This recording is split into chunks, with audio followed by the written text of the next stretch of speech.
नमस्कार दोस्तों, एक बार फिर से आपका नीड स्टडी में स्वागत है। इस वीडियो में हम लोग SKMU semester 2 minor paper organic farming का महामैराथन वीडियो देखने वाले हैं। तो जिनका भी माइनर में ऑर्गेनिक फार्मिंग है, यह वीडियो आप लोगों के लिए वरदान साबित होगा। चलते हम लोग स्टार्ट करते हैं SKMU semester 2 minor paper organic farming का महामैराथन वीडियो। प्रश्न हमारा है, भारत में जैविक खेती के क्षेत्र या दायरे को बताएं। Explain the scope of organic farming in India. तो भारत में जैविक खेती का क्या क्षेत्र है, इसका क्या दायरा है, इसका क्या स्कोप है, एकदम हम लोग अच्छी तरह से कवर करेंगे। एकदम सिंपल शब्दों में आपको बताने वाला हूं। तो चलते हम लोग इसका आंसर देखते हैं। आंसर या परिचय में आपको लिखना है, प्राचीन समय से ही भारत जैविक खेती का जन्मदाता रहा है। अर्थात यहाँ प्राचीन समय से ही जैविक खेती की जाती आ रही है। ऋषि पराशर के अनुसार जिंतु नाम जीवनम कृषि, अर्थात कृषि का आधार भूमि में रहने वाले सूक्ष्म जीव है।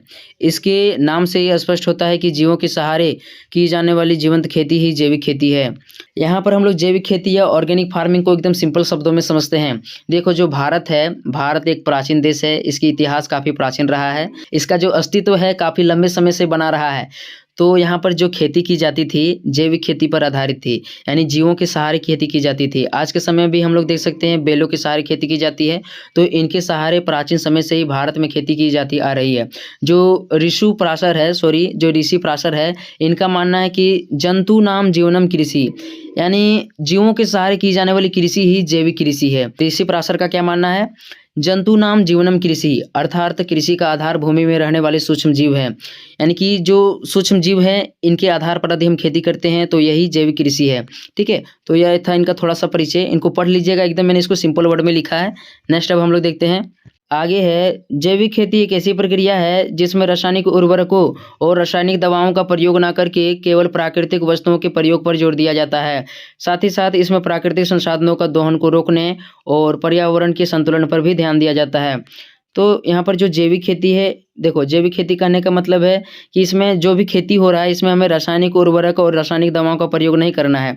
जैसे मैंने पहले ही भी आपको बताया था, खेती में बहुत सारे कीड़े लग जाते हैं या फसलों को उत्पादन करने के लिए हम रासायनिक उर्वरक और रासायनिक दवाओं का ज़्यादा से ज़्यादा उपयोग करते हैं, जिसके कारण से पर्यावरण पर काफ़ी प्रभाव पड़ता है। तो ऐसी खेती होता है जो रासायनिक खेती कहलाता है। तो ऐसी खेती हमें नहीं करना है। जैविक खेती में केवल हमें प्राकृतिक वस्तुओं पर बल देते हैं और उनके आधार पर हम खेती को करते हैं। इसी खेती को क्या कहा जाता है, जैविक खेती कहा जाता है। साथ ही साथ इसमें क्या होता है, हम प्राकृतिक संसाधन जो होते हैं उनके दोहन को कम करते हैं और पर्यावरण के संतुलन पर भी ध्यान देते हैं। तो इसे ही जैविक खेती कहा जाता है। इनको नोट कर लीजिएगा, एकदम दिमाग में धंस गया होगा। अब हम लोग नेक्स्ट देखते हैं। नेक्स्ट पॉइंट आपको देना है जैविक खेती के विशेष क्षेत्र। तो देखो, जो यह प्रश्न है, दो टाइप से आपके एग्जाम में प्रश्न आ सकता है। पहला, जैविक खेती के अर्थ, प्रकृति और विशेष क्षेत्र का वर्णन करें। और दूसरा यही प्रश्न आ सकता है, भारत में जैविक खेती के क्षेत्र या दायरा क्या है, वर्णन करें। तो किसी तरह से भी प्रश्न आएगा, इसका आंसर आपको सेम लिखना पड़ेगा। इसका परिचय मैंने बता दिया है, तो परिचय वाला आप लिख लीजिएगा। आगे हम लोग देखते हैं। हाल के कुछ दशकों में लोगों ने बढ़ती जनसंख्या के कारण अपनी खाद्यान्न आवश्यकताओं को पूरा करने के लिए तरह तरह की रासायनिक खेती को अपनाया। इससे लोगों की खाद्यान्न आवश्यकताएं पूरा तो हो गई, लेकिन कुछ वर्षों के बाद मानव, जल, वायु, भूमि, पर्यावरण और विभिन्न प्रकार के जीव जंतुओं के स्वास्थ्य पर काफी भारी प्रभाव पड़ा, जिसको देखते हुए लोग पुनः जैविक खेती की ओर आगे बढ़ रहे हैं और इसे अपना रहे हैं। तो इनको अच्छी तरह से समझ लो। आप देखो, यहाँ पर जो जैविक खेती था भारत में प्राचीन समय से ही हो रहा था। तो बीच में क्या हुआ, जब लोगों की आवश्यकताएं बढ़ने लगी, जनसंख्या बढ़ने लगी, तो लोगों ने रासायनिक खेती को अपनाया। इससे लोगों को अनाज तो मिल गया, उनकी आवश्यकताएं तो पूरा हो गई, लेकिन बाद के कुछ वर्षों में धीरे धीरे जो रासायनिक खेती था, इसका प्रभाव पर्यावरण पर पड़ने लगा, मनुष्यों के स्वास्थ्य पर पड़ने लगा, और जो भी अन्य जितने प्रकार के जीव जंतु होते हैं, वायु, जल, इन सभी पर इनका दुष्प्रभाव देखने को मिला। तो इन सभी परिणामों को देखते हुए लोगों ने क्या किया, जैविक खेती को फिर से अब धीरे धीरे अपना रहे हैं और एक स्वस्थ खेती को अपना रहे हैं। ठीक है, यानी कि एक स्वस्थ खेती की ओर आगे बढ़ रहे हैं। तो जो जैविक खेती का विशेष क्षेत्र है, अब धीरे धीरे फिर से अब बढ़ रहा है। आगे हम लोग देखते हैं। नेक्स्ट पॉइंट आपको देना है, वर्तमान समय में जैविक खेती का क्षेत्र काफ़ी विस्तृत एवं बड़ा है, जिसमें कई क्षेत्र शामिल है। तो मैंने आपको बता दिया, अब लोग क्या करने लगे हैं, धीरे धीरे जैविक खेती की ओर जा रहे हैं और इसे अपना रहे हैं। तो इससे इसका जो क्षेत्र है काफ़ी धीरे धीरे बड़ा होते जा रहा है। तो इसमें कई क्षेत्रों को शामिल किया जाता है। जो जैविक खेती का विशेष क्षेत्र है, इसमें कई क्षेत्रों को सम्मिलित किया जाता है, कई भागों को सम्मिलित किया जाता है। इनको हम लोग देखते हैं। पहला है खाद्य सुरक्षा। पहला विषय क्षेत्र क्या है? खाद्य सुरक्षा। जैविक खेती ऐसी खेती है जिसमें भूमि की उर्वरता शक्ति काफी लंबे समय तक बनी रहती है। इसमें सालों साल धीरे धीरे उत्पादन की मात्रा बढ़ता ही रहता है, जिससे भविष्य के लिए खाद्य सुरक्षा बनी रहती है। वर्तमान में जैसे जैसे जनसंख्या बढ़ रही है वैसे वैसे अनाजों की मांग भी बढ़ती जा रही है। अतः जैविक खेती में किस प्रकार से प्राकृतिक विधि से वैश्विक आबादी को किस प्रकार से भोजन उपलब्ध कराया जाए, इसका अध्ययन किया जाता है। तो इसको आप समझो, जैविक खेती का पहला विषय क्षेत्र क्या है? खाद्य सुरक्षा है। इसका मतलब है कि भविष्य में हमें खाद्य मिलेगा, अनाज हमारे लिए सुरक्षित रहेगा। अभी वर्तमान समय में जिस प्रकार से जनसंख्या बढ़ रहा है, अभी हमें अनाजों की ज़्यादा से ज़्यादा आवश्यकता है। भविष्य में भी काफ़ी जनसंख्या बढ़ जाएगा और उस टाइम में भी हमें अनाजों की आवश्यकता होगी, क्योंकि अनाजों के बिना मनुष्य तो रह नहीं सकता है। तो देखो, जो रासायनिक खेती है, रासायनिक खेती से अनाजों की पूर्ति हो जाएगी। खाद्य भंडार भी वो बढ़ाता है, ऐसा बात नहीं है, लेकिन रासायनिक खेती के दुष्प्रभाव जो होता है काफ़ी लंबा होता है, काफ़ी इसके हानिकारक प्रभाव देखने को मिलते हैं। तो आप समझ गए होंगे जैविक खेती में क्या है, किस प्रकार से प्राकृतिक विधि से लोगों को स्वस्थ जीवन के लिए एक अच्छा भोजन उपलब्ध कराया जाए, भविष्य में खाद्य भंडार भी बना रहे, इसका अध्ययन किया जाता है। तो यह पहला विषय क्षेत्र था, खाद्य सुरक्षा। नेक्स्ट देखते हैं हम लोग। जैविक खेती का दूसरा विषय क्षेत्र है पर्यावरणीय प्रभाव। रासायनिक खेती के चलते पर्यावरण पर कई प्रकार के दुष्प्रभाव पड़े हैं। इसने विभिन्न प्रकार के जीव जंतु, पेड़ पौधे, यहाँ तक कि मनुष्यों के स्वास्थ्य को काफ़ी प्रभावित किया है। जैविक खेती पर्यावरण प्रदूषण या प्रभावों को कम करता है। अतः जैविक खेती के विशेष क्षेत्र में पर्यावरण पर पड़ने वाले प्रभावों को रोकने के तरीकों को सम्मिलित किया जाता है। देखो, इनको आप अच्छी तरह से समझ लो। जो रासायनिक खेती है, इनके चलते पर्यावरण पर कई प्रकार के प्रभाव पड़ते हैं, जैसे जल प्रदूषित हो जाता है, जल में रहने वाली मछलियाँ मर जाती है। इसके अलावा भी जो इससे उत्पादित अनाज होता है, इसका जब हम सेवन करते हैं तो हमारे स्वास्थ्य पर प्रभाव पड़ता है, विभिन्न प्रकार के जीव जंतुओं को प्रभावित करता है। तो रासायनिक खेती के बहुत ही प्रभाव हैं, ठीक है। तो जो जैविक खेती है, जैविक खेती क्या करता है, रासायनिक जो प्रभाव होता है इनको कम कर देता है। यानी जैविक खेती पर्यावरण के संतुलन के हिसाब से खेती करता है, तो पर्यावरण की रक्षा करता है कहीं ना कहीं। तो जैविक खेती में क्या है, पर्यावरण प्रभावों को किस प्रकार से कम किया जाए, इन सभी क्षेत्रों को सम्मिलित किया जाता है, ठीक है, यानी इसका अध्ययन किया जाता है। नेक्स्ट हम लोग देखते हैं, तीसरा पॉइंट है मृदा का स्वास्थ्य। जैविक खेती करने से मृदा का स्वास्थ्य बना रहता है तथा फसलों का उत्पादन भी धीरे धीरे बढ़ता रहता है। जबकि रासायनिक खेती में एक दो बार फसलों का उत्पादन अच्छा तो मिलता है, लेकिन लगातार रसायनों के प्रभाव से मृदा की उत्पादन क्षमता कमजोर हो जाती है, जिससे भूमि या मिट्टी बंजर बनने लगती है। अतः जैविक खेती में मृदा के स्वास्थ्य के लिए विशेष अध्ययन किया जाता है। तो देखो, जो जैविक खेती का तीसरा क्षेत्र है ना, इसका है मृदा स्वास्थ्य।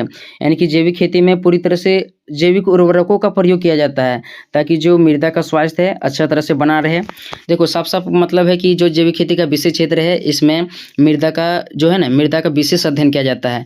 तो मृदा के स्वास्थ्य के लिए इसमें एक अध्ययन क्षेत्र है, ठीक है। तो इनको समझ गए होंगे, इनको पढ़ लीजिए 2-4 बार। जब आप अपने पढ़िएगा तब समझ जाइएगा कि रासायनिक खेती जो होता है भूमि की उर्वरता शक्ति को कमजोर कर देता है, जबकि जो जैविक खेती होता है धीरे धीरे बढ़ाती रहता है। और इसमें और किस तरह की जैविक खेती और अपनाए कि जैविक तरीकों को अपनाए कि जो भूमि की उर्वरता शक्ति रहे, ठीक है, बढ़ता ही जाए, इन सभी का अध्ययन किया जाता है। यानी विशेष रूप से मृदा के अध्ययन के लिए इसमें एक अस्पष्ट क्षेत्र होता है, एक अलग क्षेत्र होता है। नेक्स्ट अब हम लोग देखते हैं, चौथा पॉइंट है भोजन की गुणवत्ता। जैविक खेती से उत्पादित अनाज रसायन मुक्त होते हैं, जिससे भोजन शुद्ध मिलता है। रसायन मुक्त होने के कारण इसकी गुणवत्ता रासायनिक उत्पादों की तुलना में काफ़ी अधिक होती है। इस प्रकार से जैविक खेती में पूरी तरह से प्राकृतिक तरीके से भोजन की गुणवत्ता बढ़ाने की विधियों का अध्ययन किया जाता है। देखो, इनको आप अच्छी तरह से समझ लो। भोजन की गुणवत्ता क्या है, यानी जो जैविक खेती है, जैविक खेती में लोगों को और अच्छे से अच्छे किस प्रकार से उनके जो खाद्य पदार्थ है उसमें खनिज लवण मिले, इनका अध्ययन किया जाता है। जैसे जो रासायनिक खेती होता है इसमें भी खनिज लवण होते हैं, लेकिन यह स्वास्थ्य को प्रभावित करता है।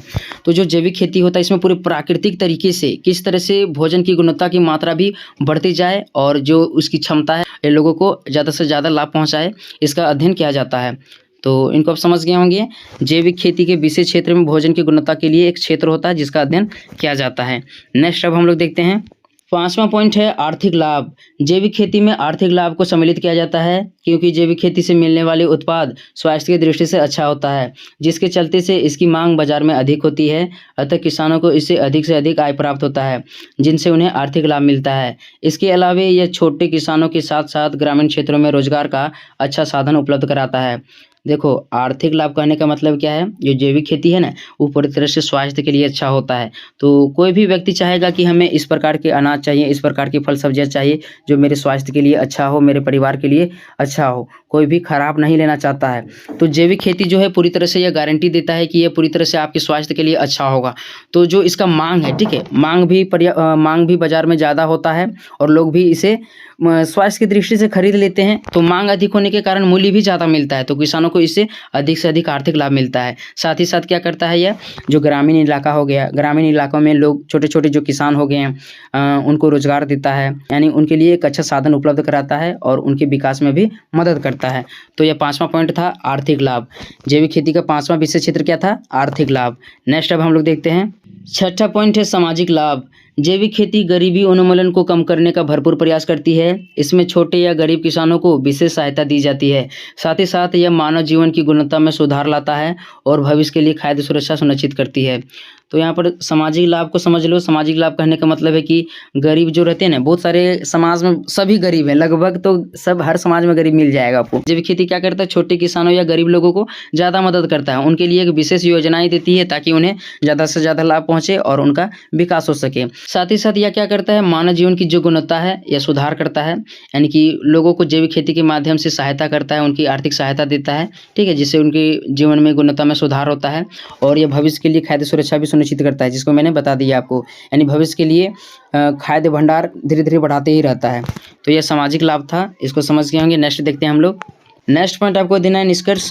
तो लगभग मैं प्रत्येक वीडियो में बताता हूं कि आपको सबसे पहले परिचय लिखना है और नीचे में निष्कर्ष लिखना है। 2 पॉइंट ज़्यादा ध्यान देता है और बीच में पॉइंट दे के आपको कुछ कुछ लिखना है। पॉइंट आपका रहेगा तो मार्क्स मिलेगा, प्रमोट नहीं होगी। तो निष्कर्ष में हम लोग लिखेंगे इस प्रकार से रासायनिक खेती के दुष्प्रभाव और जैविक खेती के लाभों को देखते हुए इसे किसान बहुत तेजी से अपना रहे हैं, जिससे भारत में जैविक खेती का विशेष क्षेत्र या दायरा बढ़ता ही जा रहा है। तो आप इनको समझ ही गए होंगे। रासायनिक खेती के चलते लोगों को काफ़ी नुकसान हो रहा है, वहीं जैविक खेती से लोगों को लाभ मिल रहा है। तो लाभ के चलते लोग क्या कर रहे हैं? जैविक खेती को धीरे धीरे अपना रहे हैं, यानी जैविक खेती में इसका क्षेत्र क्या हो रहा है? धीरे धीरे बढ़ता ही जा रहा है। तो इस प्रकार से निष्कर्ष में लिख लीजिएगा। चैनल में नहीं तो चैनल को सब्सक्राइब कर लीजिएगा ताकि आगे भी आपको हेल्प मिलता रहे।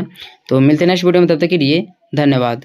प्रश्न हमारा है जैविक खेती के लाभ एवं आवश्यकता का वर्णन करें।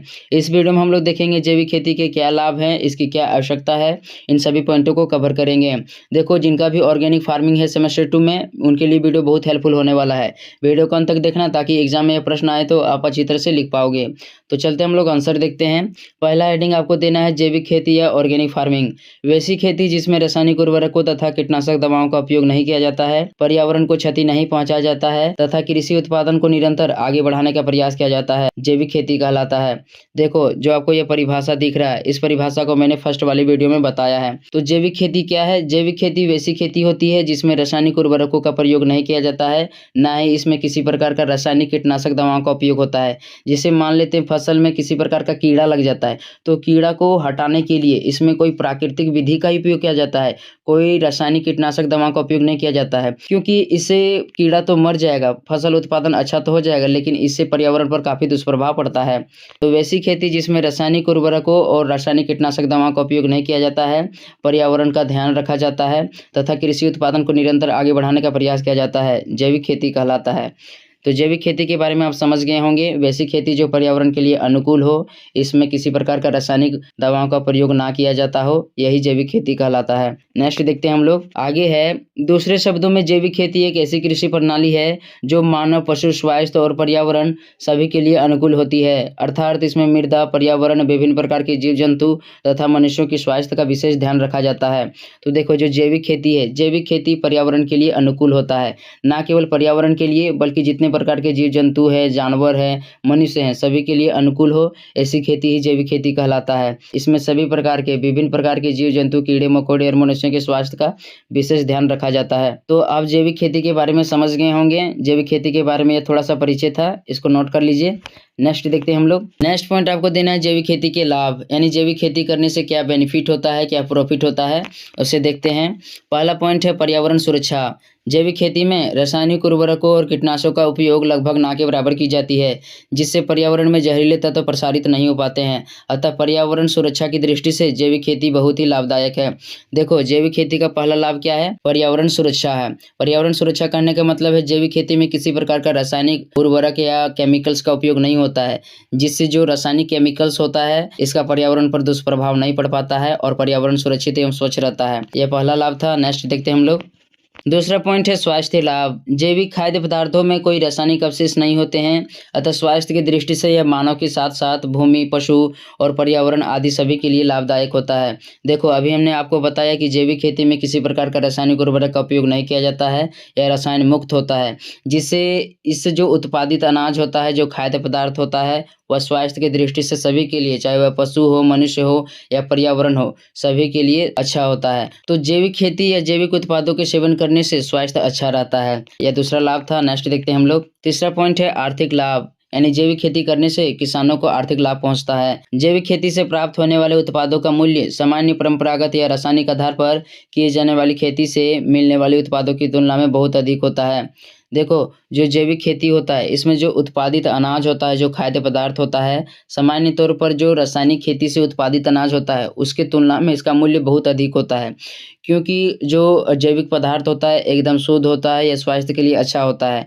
तो स्वास्थ्य की दृष्टि से अच्छा होने के कारण इसका मूल्य काफ़ी ज़्यादा होता है। ठीक है, कोई भी व्यक्ति चाहता है कि स्वास्थ्य के लिए वह अच्छा से अच्छा खरीदे, तो अच्छा से अच्छा खरीदने के लिए वह अधिक से अधिक मूल्य देने के लिए भी तैयार होता है। आगे है, साथ ही साथ स्वास्थ्य की दृष्टि से अच्छे होने के कारण बाजार में इसकी मांग भी बहुत अधिक होती है, अतः किसानों को इससे अधिक आय प्राप्त होता है, जिससे उन्हें आर्थिक लाभ मिलता है। तो मैंने आपको बता दिया, स्वास्थ्य की दृष्टि से जैविक जो पदार्थ होता है यह काफ़ी अच्छा होता है, जिसके कारण से बाजार में इसकी मांग ज़्यादा होता है। मांग ज़्यादा होने के कारण ज़्यादा मूल्य मिलता है, तो ज़्यादा मूल्य मिलेगा तो किसानों को ज़्यादा लाभ होगा। तो जैविक खेती करने से आर्थिक लाभ मिलता है।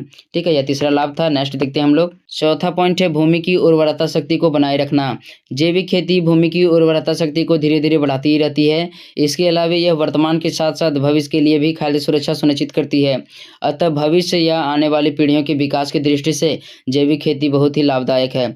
देखो, यहाँ पर इसको अच्छी तरह से समझना है। जो रासायनिक खेती होता है, रासायनिक खेती करने से उत्पादन एक दो बार अच्छा मिलता है, लेकिन धीरे धीरे जो भूमि की क्षमता होती है वह कम हो जाती है। लेकिन जैविक खेती करने से भूमि की उर्वरता शक्ति धीरे धीरे बढ़ती रहती है। जैसे जैसे जैविक खेती करेंगे, जितना समय बीतते जाएगा, इसका उर्वरता शक्ति मजबूत होते जाएगा।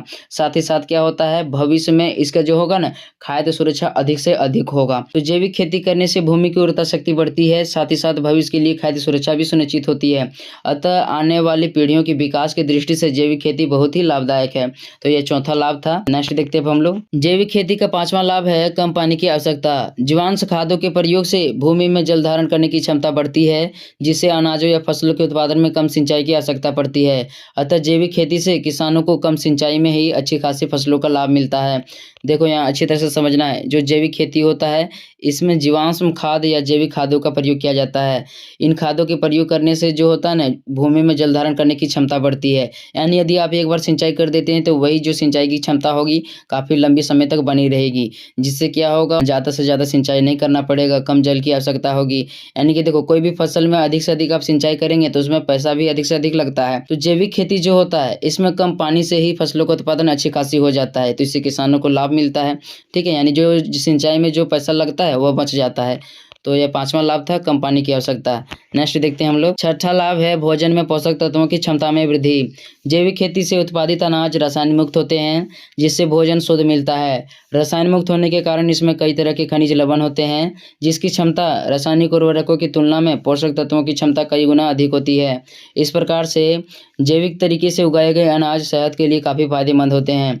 देखो, इसको अच्छी तरह से समझना है आपको। जो जैविक खेती होता है, इसमें किसी प्रकार का रसायन का उपयोग नहीं किया जाता है, यानी यह रसायन मुक्त होता है, क्योंकि जैविक खेती में एकदम प्राकृतिक तरीके से फसलों का उत्पादन होता है। तो प्राकृतिक रूप से उत्पादित होने के कारण इसमें जो इसकी पोषक तत्वों की क्षमता होती है काफ़ी गुना अधिक होती है। तो जैविक खेती करने से भोजन में जो पोषक तत्व होते हैं, इसकी क्षमता काफ़ी अधिक होती है। ये छठा लाभ था। नेक्स्ट देखते हैं हम लोग।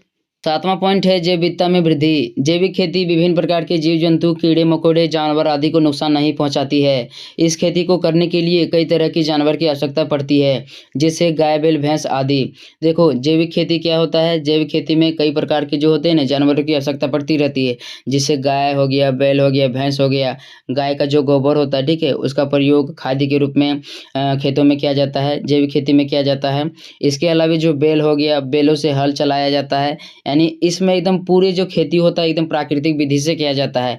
तो जैविक खेती में क्या होता है, विभिन्न प्रकार के जानवरों की आवश्यकता पड़ती रहती है। साथ ही साथ जो होता है ना, यह विभिन्न प्रकार के जो जानवर होते हैं, कीड़े मकोड़े होते हैं, उन्हें ज़्यादा नुकसान नहीं पहुंचाता है। जबकि जो रासायनिक उर्वरक वाला जो खेती होता है वह जानवरों को, यहाँ तक कि मनुष्यों के स्वास्थ्य को भी काफ़ी नुकसान पहुंचाता है। अतः जैविक खेती में पशुधन में वृद्धि के साथ साथ विभिन्न प्रकार के पौधों, जानवरों, कीड़ों और सूक्ष्म जीवों की जैविकता बनी रहती है। देखो, जैविक खेती में कई प्रकार के जानवरों की आवश्यकता पड़ती है, मैंने आपको बता दिया। तो इससे क्या होता है, पशुधन में वृद्धि होता है, यानी जानवरों की संख्या में वृद्धि होता है। इसके अलावा जो विभिन्न प्रकार के जीव जंतु, कीड़े मकोड़े हो गया, उनको बहुत नुकसान कम पहुंचाता है। इससे जो कीड़े मकोड़ों की विविधता होती है, ठीक है, अलग अलग प्रजातियां होती है, वह बनी रहती है। तो इसको आप समझ गए होंगे। जैविक खेती क्या करता है, जैविकता को बनाए रखती है। नेक्स्ट अब हम लोग देखते हैं, जैविक खेती का 8वां लाभ है आसानी से कचरे का प्रबंधन। जैविक खेती में खाद बनाने के लिए कचरे का इस्तेमाल होता है, जिससे कचरे आदि का प्रबंधन आसानी से हो जाता है। तो देखो, जो जैविक खेती में जो खाद का उपयोग होता है, कोई रासायनिक खाद नहीं होता है। इसमें प्राकृतिक विधि से खादों का निर्माण किया जाता है। जैसे कचरे ले लिए, घर में जो कूड़े करकट होता है, ठीक है, उनसे खादों का निर्माण किया जाता है। तो जो यहाँ वहाँ कचरा रहता है, उससे खादों का निर्माण हो जाता है, यानी खाद में बदल जाता है। तो कचरा तो साफ होगा ही। तो जैविक खेती करने से आसानी से जो कचरे होते हैं उनका निपटान हो जाता है। तो यह 8वां लाभ था। नेक्स्ट अब हम लोग देखते हैं। नेक्स्ट पॉइंट आपको देना है, आज के समय में जैविक खेती की आवश्यकता, यानी वर्तमान समय में जैविक खेती की क्या आवश्यकता है, इसे देखते हैं हम लोग। खेतों में रासायनिक फसलों को बार बार उगाने से भूमि में मौजूद पोषक तत्वों की कमी हो जाती है, जिससे भूमि की उर्वरता खराब हो जाती है। भूमि की उर्वरता खराब या नष्ट हो जाने के कारण कम उपज प्राप्त हो पाता है। अतः भूमि की उर्वरता जल्दी खराब या नष्ट ना हो, इसी के बचाव के लिए जैविक खेती की आवश्यकता है। तो देखो, इसको आपको अच्छी तरह से समझना है। जो रासायनिक खेती होता है, इसमें रासायनिक उर्वरकों या रासायनिक कीटनाशक दवाओं का उपयोग किया जाता है। इनके उपयोग से उत्पादन 1-2 बार अच्छा मिलता है, लेकिन बार बार एक ही तरह का उत्पादन नहीं मिलता है। क्यों नहीं मिलता है? क्योंकि इससे जो होता है ना, भूमि की उत्पादन क्षमता धीरे धीरे कम होती जाती है, जिसके कारण से भूमि बंजर बन जाती है और उत्पादन बहुत कम होता है। अतः हमें ऐसे खेती करना है जिससे उत्पादन भी लगातार एक ही तरह मिलता रहे और जो भूमि की उत्पादन क्षमता हो वह भी एकदम सेम बना रहे।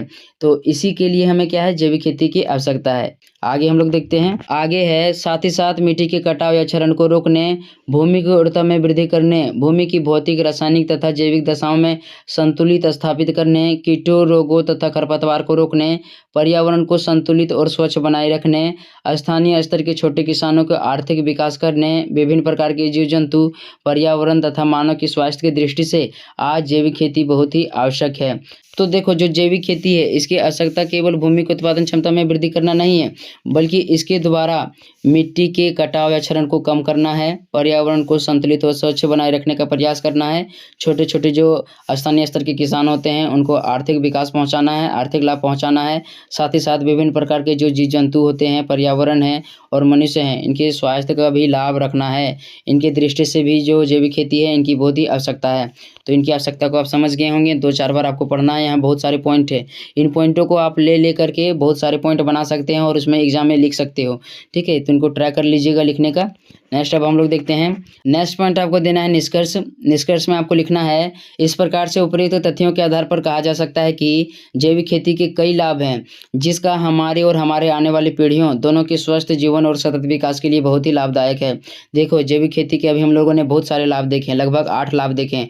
तो इन लाभों को देखते हुए इनका हमारे और हमारे आने वाले पीढ़ियों के जीवन में बहुत ही लाभदायक है, क्योंकि जैविक खेती से हमारा और हमारे आने वाले जो पीढ़ी होंगे उनका जीवन एकदम स्वस्थ होगा। साथ ही साथ जो उत्पादन क्षमता होगा, जो खाद्य भंडार होगा, खाद्य संकट कभी भी उत्पन्न नहीं होगा। तो इस प्रकार से आपको निष्कर्ष में लिख देना है। वीडियो अच्छा लगा होगा तो एक प्यार से आपको कमेंट करना है। मिलते हैं नेक्स्ट वीडियो में, तब तक के लिए धन्यवाद। नीट स्टडी यूट्यूब चैनल में आपका स्वागत है। इस वीडियो में हम लोग FYGP semester 2 minor subject organic farming का एक बहुत इंपॉर्टेंट प्रश्न देखेंगे। प्रश्न हमारा है, जैविक खेती के सिद्धांतों का वर्णन करें। Describe the principles of organic farming. तो इस वीडियो में हम लोग देखेंगे जैविक खेती के कौन कौन से सिद्धांत हैं, इसके कौन कौन से प्रिंसिपल है। उससे पहले मैं बता दूं, जो भी स्टूडेंट सेमेस्टर 2 में ऑर्गेनिक फार्मिंग रखे हैं, माइनर सब्जेक्ट में ऑर्गेनिक फार्मिंग रखे हैं, इससे रिलेटेड मैंने 2 से 3 वीडियो ऑलरेडी अपलोड कर दिया है। लिंक डिस्क्रिप्शन में है, जाकर वहाँ से देख लीजिएगा। इसके अलावा ऑर्गेनिक फार्मिंग का प्लेलिस्ट भी बना हुआ है जहाँ से आप वीडियो को देख सकते हो, तो वीडियो को देख लीजिएगा। मैंने वहाँ पर बहुत सारे इंपॉर्टेंट क्वेश्चन बता दिया है। देखते हैं हम लोग इस वीडियो में कौन कौन से जैविक खेती के सिद्धांत हैं। तो सबसे पहले आपको हेडिंग में देना है परिचय, ठीक है, यानी कि पहला हेडिंग आपका क्या होगा, जैविक खेती या ऑर्गेनिक फार्मिंग। इसमें परिचय के रूप में आपको 10 से 12 लाइन या जितना भी आप हो सकते हो 1 से 1.5 पेज आपको लिख देना है। तो पहला हेडिंग हम लोग देंगे जैविक खेती या ऑर्गेनिक फार्मिंग। केवल प्राकृतिक तत्वों और जैविक उर्वरकों का प्रयोग करते हुए फसलों के उत्पादन को विकसित करने की प्रक्रिया जैविक खेती कहलाती है। तो देखो यहाँ पर जैविक खेती या ऑर्गेनिक फार्मिंग का मतलब है वैसी खेती जिसमें केवल प्राकृतिक तत्वों का उपयोग किया जाता है, यानी जो संसाधन हमें प्राकृतिक रूप से दिया गया है इस खेती में हमें केवल उन्हीं संसाधनों का प्रयोग करना है। इस खेती में हमें रासायनिक उर्वरकों का प्रयोग ना करके जैविक उर्वरकों या जैविक खादों का प्रयोग करना है। उदाहरण के लिए हम लोग ले सकते हैं गाय का गोबर, इसके अलावा घर में बहुत सारे कूड़े करकट, खाद्य अनाज हो गया, बहुत सारे फल सब्जियां बच जाते हैं जिससे खाद का निर्माण होता है, इनका प्रयोग हमको इन खेती में करना है। तो वैसी खेती जो पूरी तरह से प्राकृतिक हो, प्राकृतिक तत्वों पर निर्भर होता है, रासायनिक उर्वरकों का प्रयोग ना किया जाता है और जैविक उर्वरकों के प्रयोग पर जोर दिया जाता है, इसी खेती को जैविक खेती कहा जाता है। आगे है, यह एक ऐसी जैविक कृषि प्रणाली है जिसमें रासायनिक उर्वरकों और रासायनिक दवाओं के प्रयोग के बिना पर्यावरण की संतुलता को ध्यान में रखते हुए कृषि की जाती है। तो मैंने आपको बता ही दिया, जैविक खेती का मतलब है वैसी खेती जिसमें रासायनिक उर्वरकों का प्रयोग नहीं करना है, रासायनिक दवाओं का प्रयोग नहीं करना है, ठीक है। साथ ही साथ इस खेती में हमें पर्यावरण के जो भी संतुलन है, पर्यावरण का जो वातावरण है उसका भी ध्यान हमको रखना है। तो यह था जैविक खेती या ऑर्गेनिक फार्मिंग का थोड़ा सा परिचय। नेक्स्ट देखते हैं हम लोग। नेक्स्ट हेडिंग आपको देना है जैविक खेती के सिद्धांत, प्रिंसिपल ऑफ ऑर्गेनिक फार्मिंग। तो यहाँ पर खेती छूट गया है, आपको यहाँ पर खेती कर लेना है। तो यहाँ पर आपको क्या लिखना है, जैविक खेती के सिद्धांत, प्रिंसिपल ऑफ ऑर्गेनिक फार्मिंग। तो देखते हैं हम लोग जैविक खेती के कौन कौन से सिद्धांत है। अंतर्राष्ट्रीय जैविक कृषि गतिविधि संघ, international Federation of organic agriculture movements IFOM के अनुसार जैविक खेती के 4 सिद्धांत हैं। तो देखो, जो अंतर्राष्ट्रीय जैविक कृषि गतिविधि संघ है, International Federation of organic agriculture movement यानी IFOM है, इनके अनुसार जैविक खेती के कितने सिद्धांत हैं, 4 सिद्धांत हैं। पहला हमारा है स्वास्थ्य का सिद्धांत, दूसरा है पर्यावरणीय सिद्धांत, तीसरा है निष्पक्षता का सिद्धांत और चौथा है परिचर्या या सेवा का सिद्धांत। तो IFOM यानी international Federation of organic agriculture movements के अनुसार जैविक खेती के 4 सिद्धांत हैं। तो देखते हैं हम लोग इन सभी पॉइंटों को एक एक करके, सभी सिद्धांतों को। पहला सिद्धांत है स्वास्थ्य का सिद्धांत। स्वास्थ्य का सिद्धांत अर्थात जैविक खेती में मृदा, पादप, फसल, पशु और मानव स्वास्थ्य को ध्यान में रखते हुए फसलों का उत्पादन या पौधों की वृद्धि करना है, यानी कि इस खेती में केमिकल्स का उपयोग नहीं होना चाहिए। देखो, जो जैविक खेती है इसका पहला सिद्धांत क्या है, स्वास्थ्य का सिद्धांत। स्वास्थ्य के सिद्धांत के अनुसार जैविक खेती में हमें मृदा, पादप, फसल, पशु और जो मानव है इनकी स्वास्थ्य को ध्यान में रखते हुए हमें खेती करना है या फसलों का उत्पादन करना है। यानी कि यह सिद्धांत बताता है कि जैविक खेती में हमें रासायनिक उर्वरकों का प्रयोग नहीं करना है, किसी प्रकार की रासायनिक दवाओं का प्रयोग नहीं करना है, यह खेती पूरी तरह से रसायन मुक्त होना चाहिए, ठीक है। आगे है, इस सिद्धांत के अनुसार मृदा का स्वास्थ्य अच्छा होने से फसलों का स्वास्थ्य अच्छा रहेगा। साथ ही साथ जब जैविक खेती से उत्पादित फसलों का सेवन कोई पशु या मानव करेगा तो उनका भी स्वास्थ्य अच्छा रहेगा। देखो, जैविक खेती का पहला सिद्धांत है स्वास्थ्य का सिद्धांत। इस सिद्धांत के अनुसार हमें जैविक खेती में मृदा की स्वास्थ्य को ध्यान में रखना है। मृदा का स्वास्थ्य तभी अच्छा रहेगा जब हम जैविक खेती में किसी भी प्रकार के रासायनिक उर्वरक या रासायनिक दवाओं का प्रयोग नहीं करेंगे। मृदा का स्वास्थ्य अच्छा रहने से फसलों का उत्पादन भी हमें अच्छा खासा मिलेगा और उसका स्वास्थ्य भी अच्छा होगा। और इस प्रकार से जब उत्पादित अनाज होगा, जो भी उसका चारा होगा, जब उसका कोई सेवन जानवर या मनुष्य करेगा तो इससे उसके स्वास्थ्य को भी अच्छा लाभ मिलेगा, यानी उनके स्वास्थ्य पर कोई दुष्प्रभाव नहीं पड़ेगा। तो यह था जैविक खेती का पहला सिद्धांत। इस सिद्धांत के अनुसार हमें सभी प्रकार के जीव जंतु, मनुष्यों और मृदा के स्वास्थ्य को ध्यान में रख करके खेती करनी चाहिए।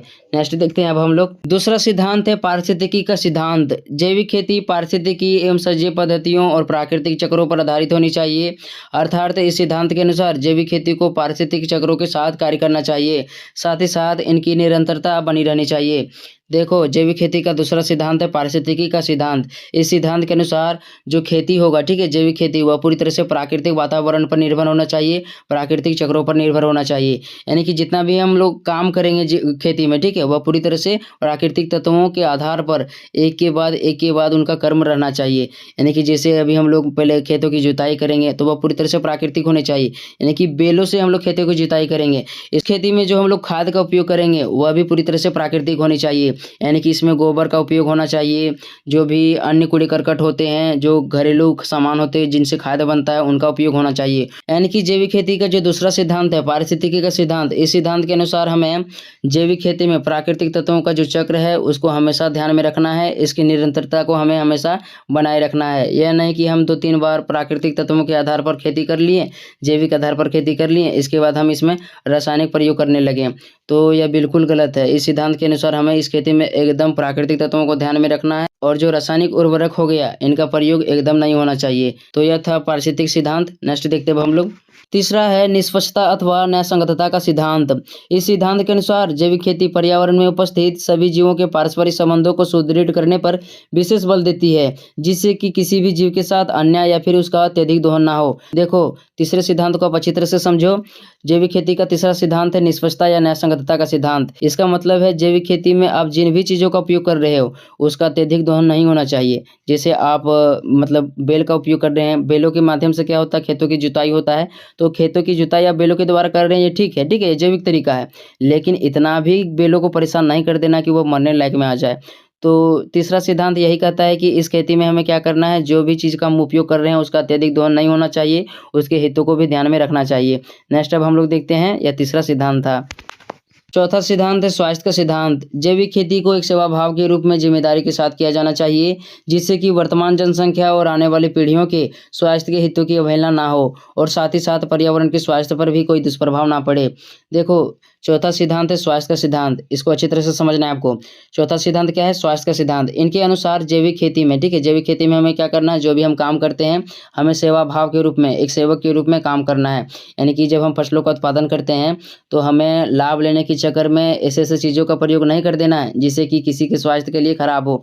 इसमें हमें जिम्मेदारी के साथ मतलब पूरी तरह से प्राकृतिक विधि से खेती करना है, ताकि जो हमारा स्वास्थ्य होगा, जो हमारी जनसंख्या आने वाला है, पीढ़ी है, उनके स्वास्थ्य का भी, हितों का भी मतलब ख्याल रखा जाएगा।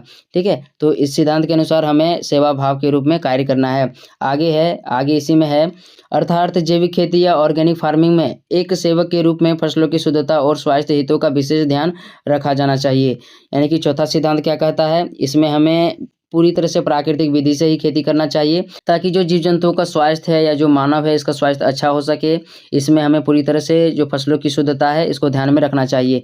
तो यह चौथा सिद्धांत था, इसे समझ गए होंगे। नेक्स्ट देखते हैं अब हम लोग। नेक्स्ट पॉइंट आपको देना है निष्कर्ष। यानी कि जब आपका आंसर लिखने हो जाएगा तो आपको अंत में निष्कर्ष लिखना है। पहला हेडिंग आपका परिचय होगा और सबसे लास्ट में आपका निष्कर्ष होगा।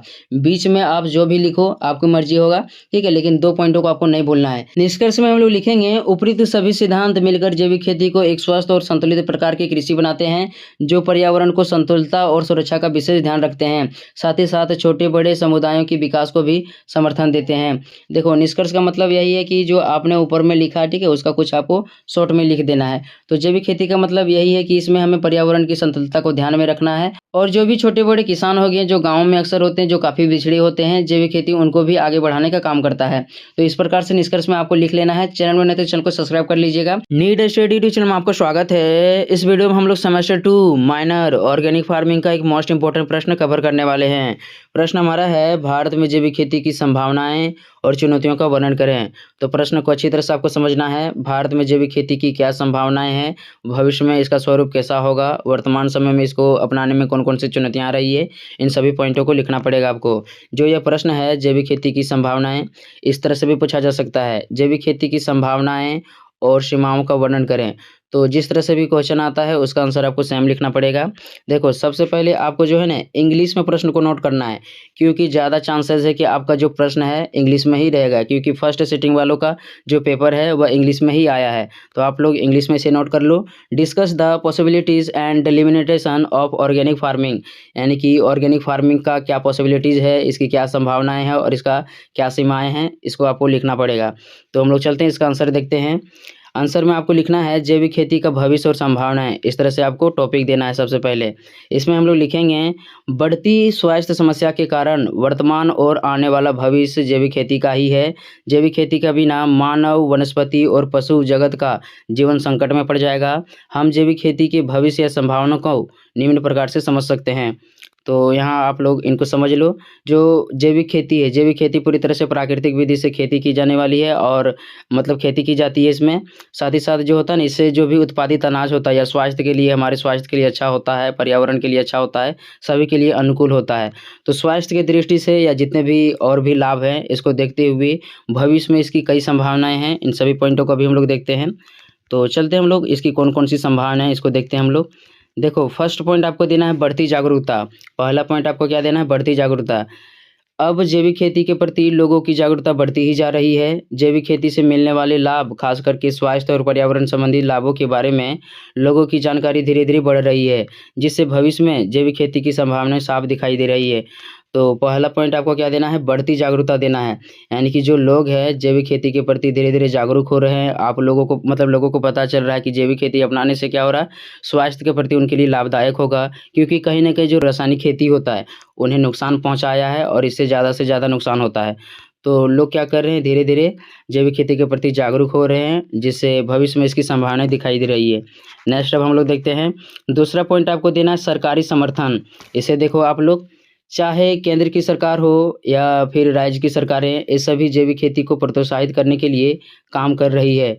जैविक खेती को बढ़ावा देने जैसे नीतियों का निर्माण किया जा रहा है। तो देखो, सरकारी समर्थन कहने का मतलब है कि सरकार वर्तमान समय में जैविक खेती को बढ़ावा देने के लिए कई नीतियों को ला रहा है, जिससे जो किसान हैं उनको लाभ मिल रहा है और वे भी जैविक खेती की ओर आगे बढ़ रहे हैं। देखो आगे यहाँ पर है, सरकार का समर्थन मिलने पर किसानों को जैविक खेती अपनाने का भरोसा प्राप्त हो रहा है। इससे भविष्य में जैविक खेती की और भी संभावनाएँ दिखाई दे रही है। यानी जो किसान हैं उनको क्या है, सरकार से समर्थन मिल रहा है। तो समर्थन मिलेगा तो कोई भी समर्थन तो लेना ही चाहेगा। तो इससे क्या है, जो भी किसान हैं जैविक खेती की ओर धीरे-धीरे आगे बढ़ रहे हैं। इससे जैविक खेती का जो भविष्य है साफ दिखाई दे रहा है कि आगे भी जो जैविक खेती का क्षेत्र है बढ़ने वाला है। ठीक है? नेक्स्ट अब हम लोग देखते हैं। देखो तीसरा पॉइंट आपको देना है तकनीकी प्रगति। इसको देखो आप लोग, समय के साथ तकनीकी प्रगति हो रही है और जैविक खेती के क्षेत्र में भी ऐसे संसाधन और समाधान विकसित किए जा रहे हैं जो किसानों की चुनौतियों को हल कर सकेंगे। अतः जैविक खेती में भविष्य की संभावनाएं प्रबल दिखाई दे रही है। यानी कि देखो यहाँ पर इसको समझो आप लोग, तकनीक प्रगति कहने का मतलब है कि वर्तमान समय जो जैविक खेती है ना, जैविक खेती में कुछ समस्याएं आ रही है, लेकिन इसमें अभी काम चल रहा है। ऐसे-ऐसे तकनीक आ जाएगा जिससे जैविक खेती एकदम तुरंत जस्ट एकदम अच्छी तरह से पर्यावरण विधि से एकदम खेती हो जाएगा। तो तकनीक प्रगति अभी हो रहा है, तकनीक प्रगति होगा तो इससे भविष्य में जैविक खेती की संभावना एकदम और भी बढ़ जाएगा और इसका क्षेत्र भी बढ़ जाएगा। तो तीसरा पॉइंट आपको क्या लिखना है? तकनीक प्रगति। नेक्स्ट अब हम लोग देखते हैं, चौथा पॉइंट है संसाधनों की उपलब्धता। यहाँ पर संसाधनों की उपलब्धता है जिसके चलते से भविष्य में जैविक खेती की संभावनाएं दिखाई दे रही है। इसको देखो आप लोग, संसाधनों की उपलब्धता देश की विविध जलवायु, अपार प्राकृतिक संपदा, समृद्ध पशुधन, उपभोक्ता बाजार इत्यादि के कारण देश में जैविक खेती की प्रचुर संभावनाएं हैं। साथ ही साथ यहाँ अन्य देशों की अपेक्षा श्रम या मजदूर भी सस्ते और आसानी से उपलब्ध हो जाते हैं। तो यहाँ पर साफ-साफ मतलब है कि जो भारत है यहाँ पर संसाधनों की अच्छी खासी उपलब्धता है, जिससे जैविक खेती को आसानी से किया जा सकता है। चाहे वह जलवायु हो, मौसम हो, पशु हो या जो भी संसाधन हो। इसके अलावा यहाँ तक कि खेती में काम करने वाले जो मजदूर होते हैं, वह भी सस्ते और आसानी से उपलब्ध हो जाते हैं, जिससे इसका भविष्य जो है जैविक खेती का साफ दिखाई दे रहा है कि आगे भी इसका क्षेत्र बढ़ेगा। ठीक है? तो यह चौथा पॉइंट था, संसाधनों की उपलब्धता। नेक्स्ट पॉइंट आपको देना है बाजार और बढ़ती मांग। नेक्स्ट पॉइंट क्या है? बाजार और बढ़ती मांग। जैविक खेती स्वास्थ्य की दृष्टि से काफ़ी अच्छा होता है, जिससे इसकी मांग बढ़ती ही जा रही है। साथ ही साथ यहाँ जैविक उत्पादों के लिए बाजार भी उपलब्ध है, जिसके आधार पर स्पष्ट होता है कि भारत में जैविक खेती की जो संभावनाएं हैं, प्रचुर संभावनाएं यहाँ पर। देखो इनको आप लोग समझो, जो भारत है, भारत की जनसंख्या काफ़ी अधिक है, तो उनको अनाज तो चाहिए ना, जीवन जीने के लिए कुछ तो मतलब कहीं से तो खरीदना पड़ेगा।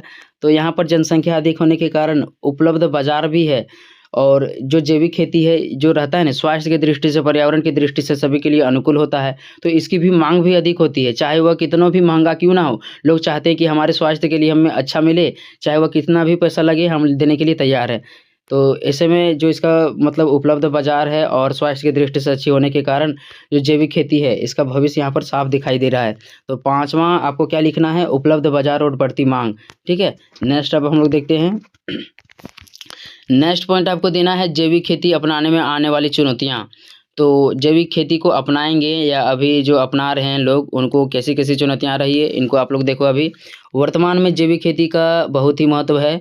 आज इसके लाभ के चर्चे पूरी दुनिया में हो रहे हैं। इसकी उपयोगिता को सब स्वीकार कर रहे हैं।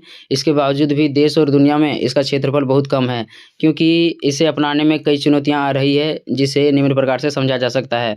तो यहाँ पर आप लोग समझो, जैविक खेती का जो महत्व है वर्तमान समय में क्यों ज़्यादा है, क्योंकि आज स्वास्थ्य समस्याएँ देखोगे न, तो लगभग प्रत्येक घर में कोई न कोई बीमार होता है। क्यों बीमार होता है? क्योंकि वह रासायनिक उत्पादों का सेवन करते हैं। तो आज जो है जैविक खेती का हमारे जीवन में बहुत ही महत्व है, क्योंकि इससे हमारा जो स्वास्थ्य रहता है अच्छा रहता है। इसके बावजूद भी जो है ना, इतना मतलब महत्व होने के बावजूद भी आज वर्तमान समय में इसका जो क्षेत्र है या इसे अपनाने में कई समस्याएँ आ रही है। तो उन्हीं समस्याओं का भी हम लोग देखते हैं कि कौन-कौन सी समस्या आ रहा है। देखो, पहला आपको देना है कीट और बीमारी प्रबंधन का अभाव, कीट और बीमारी प्रबंधन का अभाव। तो इनको देखो आप लोग, जैविक खेती में कीट और बीमारियों का प्रबंधन काफ़ी चुनौती भरा होता है, क्योंकि इस खेती में रासायनिक उर्वरकों और कीटनाशकों का उपयोग नहीं किया जा सकता है। देखो आप लोग अच्छी तरह से समझो, जो पहला चुनौती क्या है? कीट और बीमारी का प्रबंधन करना है, यानी जैविक खेती आप करोगे, वहाँ पर कोई बीमारी हो जाता है पौधों को, तो इसका एकदम उपचार आपको जैविक विधि से करना पड़ेगा। कोई जैविक उपचार लेना पड़ेगा, उसी से आपको उस कीट को भी मारना है और बीमारियों को भगाना है। तो इसका उपचार करने में थोड़ा परेशानी होता है, क्योंकि जो रासायनिक उर्वरक है या जो रासायनिक कीटनाशक है, इसका प्रयोग हम लोग जैविक खेती में नहीं कर सकते हैं, क्योंकि इसका करेंगे तो कहीं न कहीं रासायनिक वाला खेती हो जाएगा। जैविक खेती में पूरी तरह से प्राकृतिक विधि से आपको खेती करना है, चाहे जिस तरह से आपको तरीका अपनाएगा जाना है, ठीक है? मतलब पूरी तरह से प्राकृतिक होना चाहिए। तो इसमें कीटों और बीमारियों का प्रबंधन करने में थोड़ा मतलब मुश्किल होता है। नेक्स्ट देखो, आगे आपको लिखना है इसी में जो भी हमारे पास जैविक स्रोत हैं, जिससे हम कीट और बीमारियों का प्रबंधन करते हैं, वे काफ़ी महँगे होते हैं। उनकी मात्रा भी सीमित होती है। ऐसी स्थिति में इनका उपयोग करना कठिन होता है, साथ ही साथ इनके बारे में किसानों का जागरूकता का अभाव होता है। तो यहाँ पर क्या बताया जा रहा है कि जैविक खेती के उपचार के लिए जो भी उसमें कीट और बीमारी लगेंगे, इसका तो स्रोत है, लेकिन जो इसको इसको खरीदना है ना कीट और बीमारी को भगाने के लिए, तो काफ़ी महँगे होते हैं। क्योंकि जो रहता है ये जल्दी से इनकी जो सीमित मात्रा होता है, तो सीमित मात्रा रहेगा और अधिक माँग होगी, तो लोग क्या करेंगे? उसमें मतलब अधिक से अधिक उसका महँगा होगा, वहाँ पर अधिक से अधिक पैसा देना पड़ेगा। तो जो कीट नियंत्रण के लिए तो दवाइयाँ तो है, लेकिन अधिक महँगे हैं। साथ ही साथ जो किसान हैं, कैसे जैविक खेती में पूरी तरह से प्राकृतिक विधि से कीटों और बीमारियों को भगाना है, इसका अभाव है, यानी कि उन्हें नहीं पता है। तो पहला समस्या क्या आ रहा है? कीटों और बीमारियों का प्रबंधन का अभाव है, जिससे मतलब इसकी एक चुनौती है या इसकी एक सीमा है। ठीक है? नेक्स्ट देखो आप लोग, कम उत्पादकता, यानी कि जो जैविक खेती है, इसमें कम उत्पादन होता है। इनको आप लोग समझो पहले। जब हम जैविक खेती शुरू करते हैं, तो शुरू के कुछ वर्षों में उत्पादकता आमतौर पर रासायनिक खेती की तुलना में बहुत कम होता है, तथा इसमें समय भी बहुत अधिक लगता है। जबकि किसान कम समय में अधिक उत्पादकता चाहते हैं, ऐसे में किसान जैविक खेती की बजाय रासायनिक खेती को अपनाते हैं। देखो, इनको समझो आप लोग, रासायनिक खेती आप करोगे, तो उसमें आपको उत्पादकता मिल जाएगा। आपको उत्पादकता तुरंत मिलता है, ज़्यादा से ज़्यादा उत्पादन होता है, तो किसान भी चाहते हैं कि हमें ज़्यादा से ज़्यादा उत्पादन हो और लाभ भी मिले। लेकिन जो जैविक खेती है, इसमें एक से जो शुरुआती वर्ष होता है, 1 से 2-3 वर्ष, इसमें अनाज बहुत कम उत्पादित होता है। इसमें मतलब नुकसान या ज़्यादा समय लगेगा। तो ऐसा किसान नहीं चाहते हैं, कोई भी इतना समय नहीं देना चाहता है आज के समय में, क्योंकि आवश्यकता तो बढ़ती ही जा रही है। तो लोग क्या कर रहे हैं, मतलब इसमें अधिक समय लगने के कारण या उत्पादकता शुरुआती समय में कम मिलने के कारण लोग जो हैं जैविक खेती को मतलब नहीं अपना रहे हैं या उसकी ओर नहीं ध्यान देते हैं। तो कम उत्पादकता इसकी दूसरी चुनौती है। नेक्स्ट अब हम लोग देख रहे हैं तीसरा पॉइंट आपको देना है अधिक लागत। तीसरा पॉइंट आपको क्या देना है? अधिक लागत देना है। तो इनको देखो आप लोग, जैविक खेती में बीज बोने से लेकर फसल उत्पादन तक कई प्रक्रियाओं से होकर गुजरना पड़ता है, जैसे कीट और खरपतवार नियंत्रण, अधिक श्रम या परिश्रम करना आदि। इन सभी में करने में लागत अधिक आती है, जिससे छोटे और गरीब किसान इस खेती को करने में असमर्थ होते हैं। तो अगला पॉइंट आपको क्या बनाना, अगली चुनौती इसका क्या है? अधिक लागत है। जैविक खेती में जो भी आप करोगे, उसमें बीज बनाओगे, बीज डालोगे, फसल उत्पादन करोगे, इसमें बहुत सारी प्रक्रियाएँ होती है, जहाँ पर अधिक से अधिक पैसा लगता है। चाहे वह श्रम हो, खरपतवार नियंत्रण हो या फिर कीट नियंत्रण हो, इसमें अधिक से अधिक पैसा लगता है। जिससे जो है लोग क्या होते हैं, जो छोटे-छोटे किसान होते हैं या अन्य जितने भी मतलब गरीब किसान होते हैं, वे इसे अपनाना नहीं पाते हैं, क्योंकि वे मजबूर होते हैं, उनके पास इतना पैसा नहीं है कि वे इस खेती को कर सकेंगे। इसलिए जैविक खेती इनकी एक प्रमुख चुनौतियाँ हैं। अतः जो अधिक लागत है, अधिक लागत के कारण लोग क्या करते हैं, जैविक खेती की ओर ध्यान नहीं दे पाते हैं। नेक्स्ट देखो आप लोग, अधिक समय, जैविक खेती में अधिक समय लगता है। आप लोग इनको देखो, जैविक खेती को करने में या फसल उत्पादन करने के लिए इसमें रासायनिक खेती की तुलना में अधिक समय देना पड़ता है, जबकि किसानों को कम समय में अधिक उपज चाहते हैं, अतः किसान मजबूरन जैविक खेती को नहीं करते हैं। तो देखो, अधिक समय कहने का मतलब है कि मैंने आपको बताया कि शुरुआती समय में जो रहता है ना, फसल इसमें बहुत ही कम मिलता है। तो और जो रहता है ना जैविक खेती, इसमें पूरी प्राकृतिक विधि से करना पड़ता है, तो हमें कहीं न कहीं पूरी अपने से मेहनत करना पड़ेगा, चाहे वह पशु हो या फिर आदमी हो, उसी से हम लोग को मेहनत करके जैविक खेती करना है।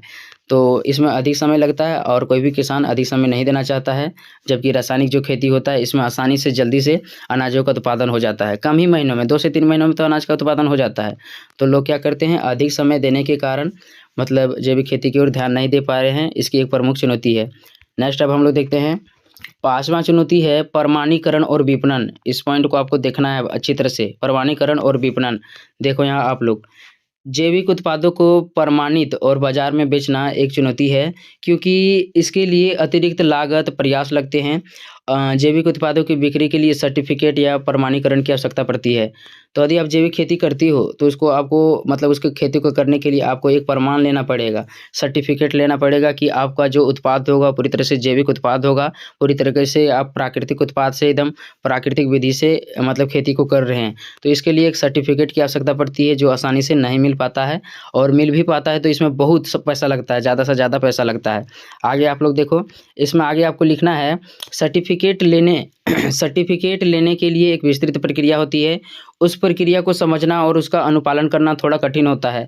इसके अलावे बाज़ार में उपभोक्ताओं या ग्राहकों को जैविक उत्पादों का विश्वास दिलाना थोड़ा कठिन होता है।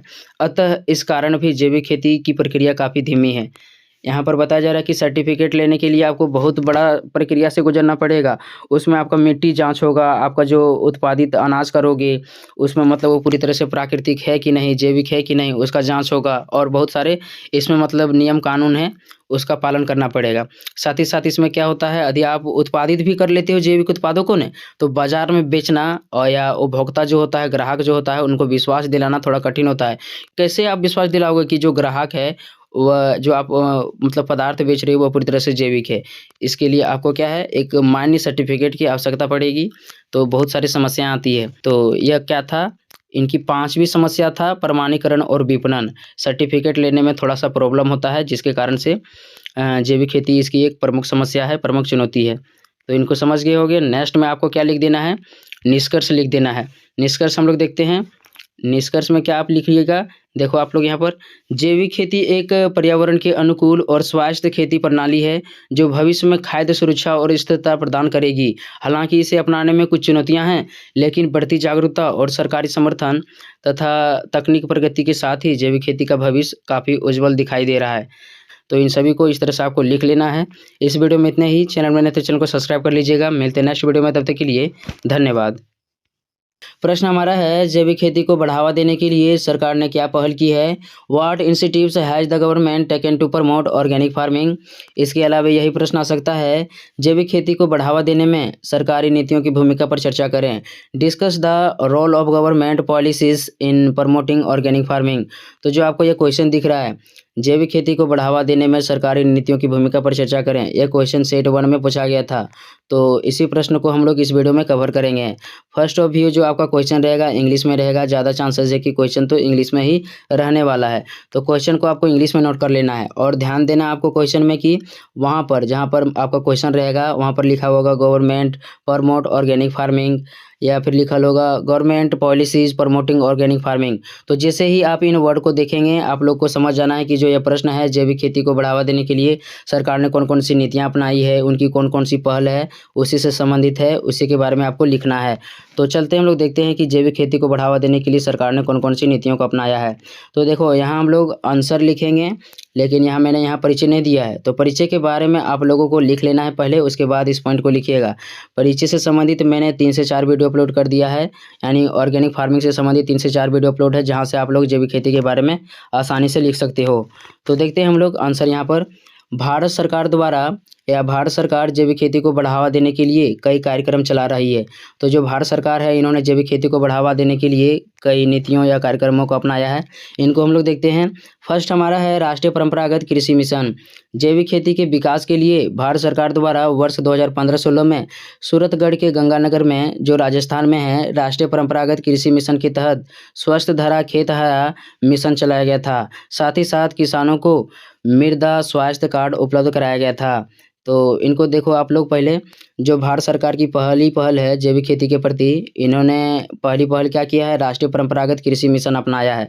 तो इसके तहत सर्वप्रथम जो कार्यक्रम चलाया गया था 2015-16 में राजस्थान के गंगानगर के सूरतगढ़ में चलाया गया था। यहाँ पर इन्होंने स्वस्थ धरा खेत हरा मिशन का नारा दिया था और किसानों को मृदा स्वास्थ्य कार्ड उपलब्ध कराया था।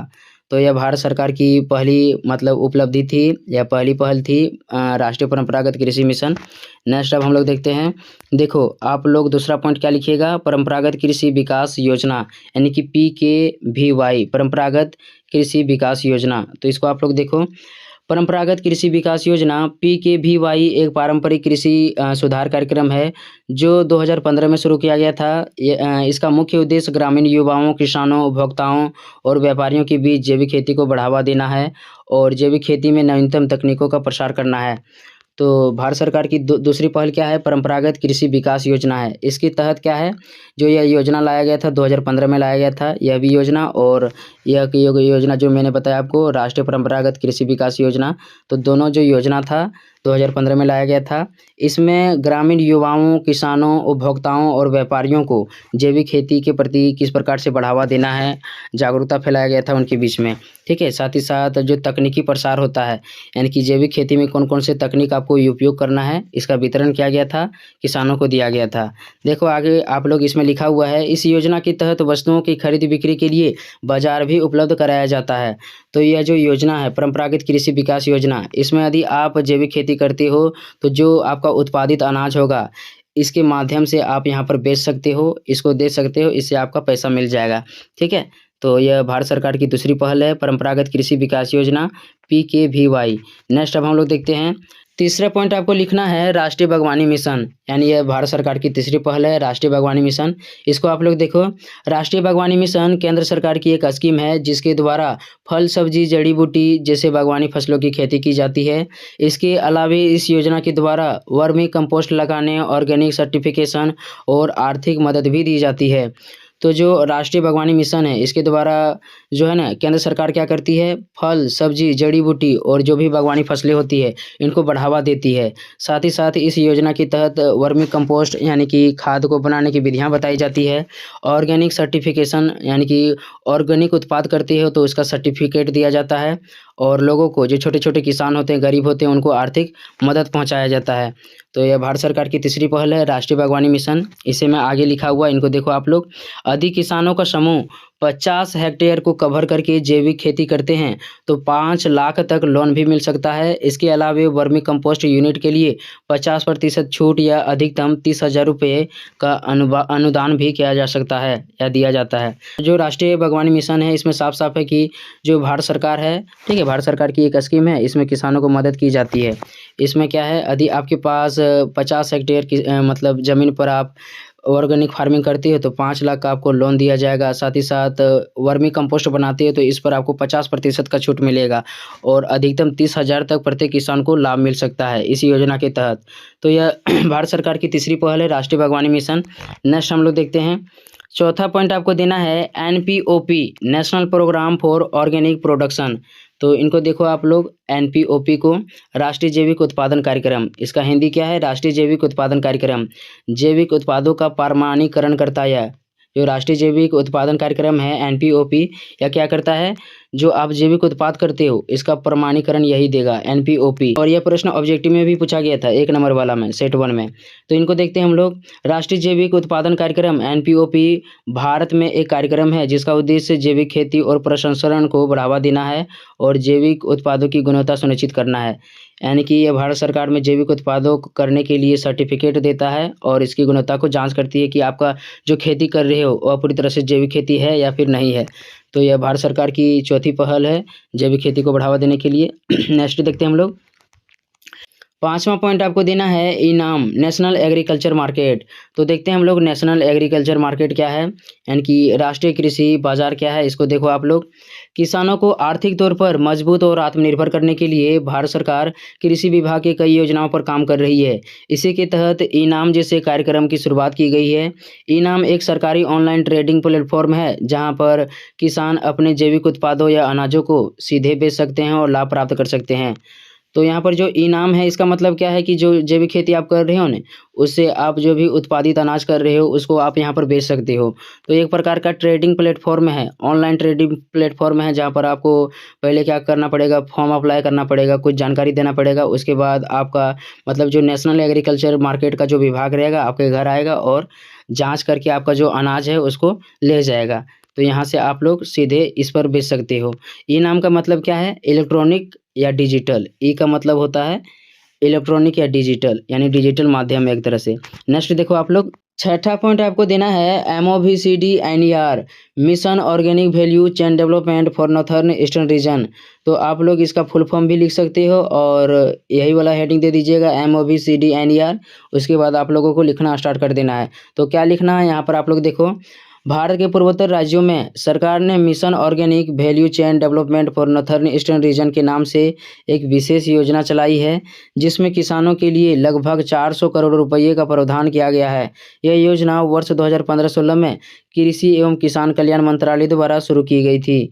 तो जो आपको यहाँ पर दिख रहा है MOVCDNER, यह पूर्वोत्तर भारत में पूर्वोत्तर भारत के जितने भी राज्य हैं, जैसे असम हो गया, ठीक है, असम हो गया, सिक्किम हो गया, इन राज्यों में क्या किया गया है, mission organic value chain development for northern eastern region के नाम से एक योजना चलाया गया है भारत सरकार के द्वारा जैविक खेती को बढ़ावा देने के लिए।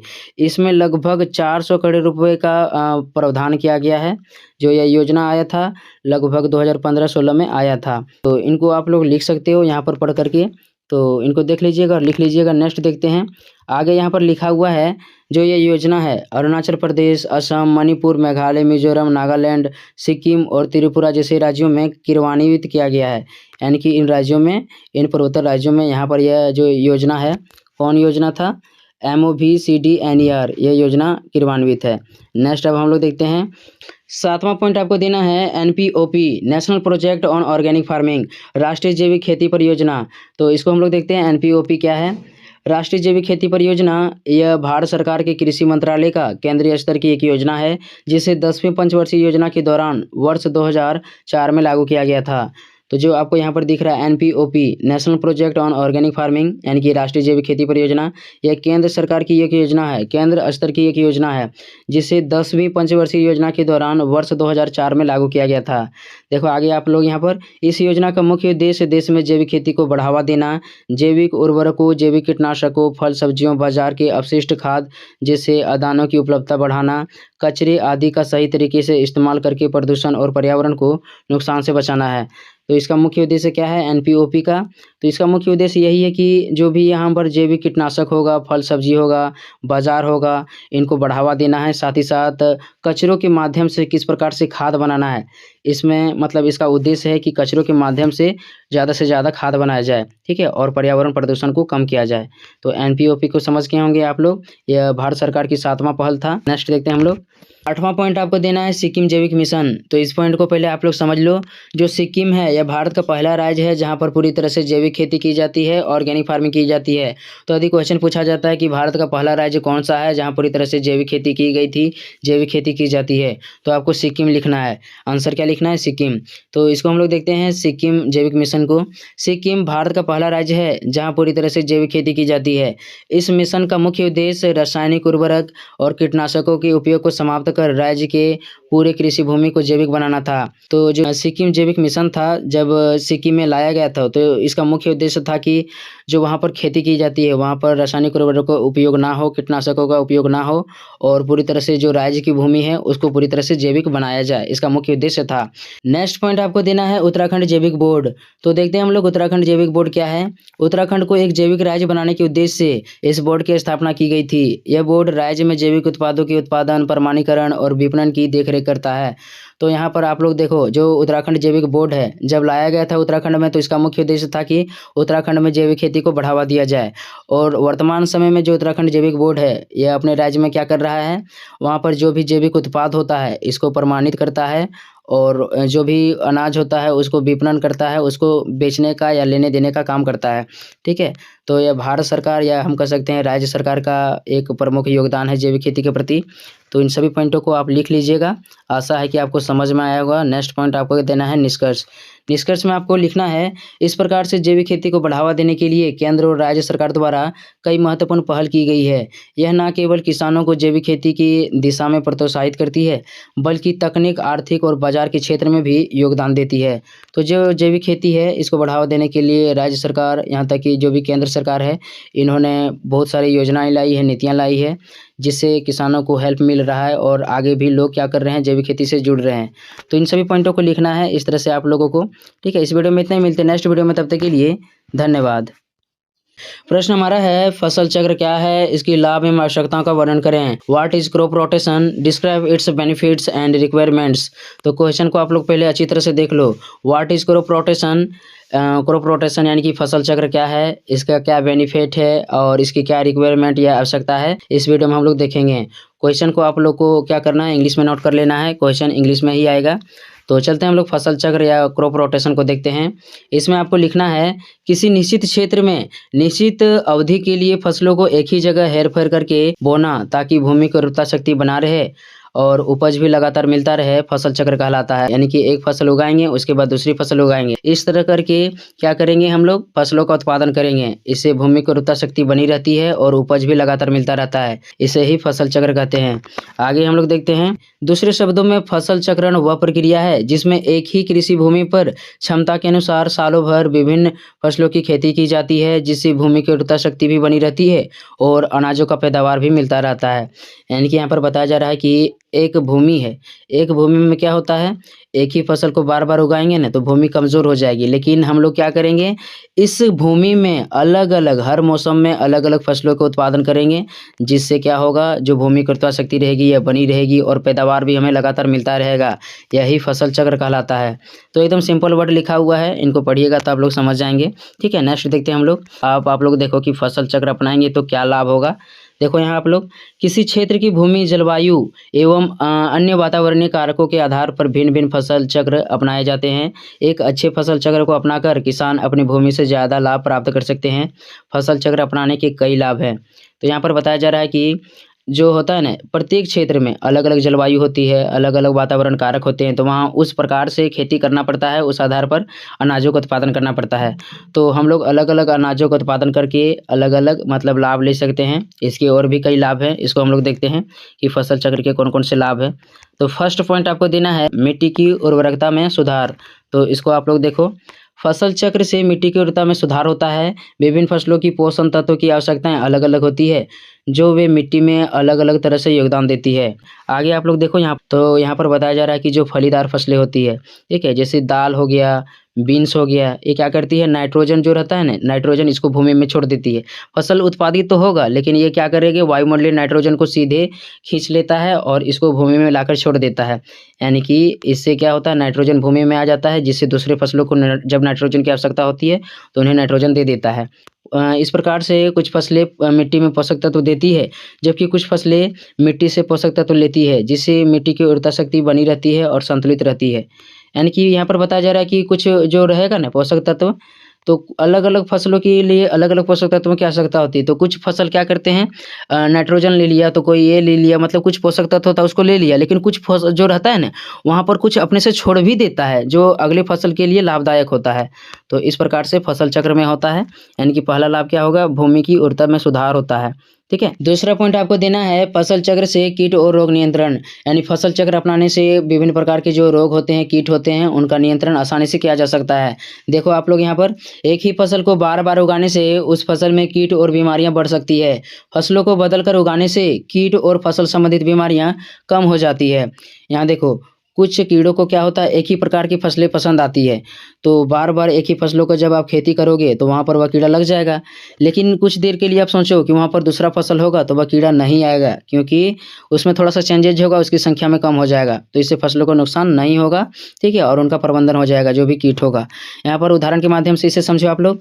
उदाहरण के लिए अगर कोई कीट धान को नुकसान पहुंचाता है तो अगले मौसम में वहां सरसों जैसी फसल लगाने पर कीटों की संख्या कम हो सकती है। अतः फसल चक्र कीट और रोग नियंत्रण को कम करने में प्राकृतिक रूप से महत्वपूर्ण भूमिका निभाती है।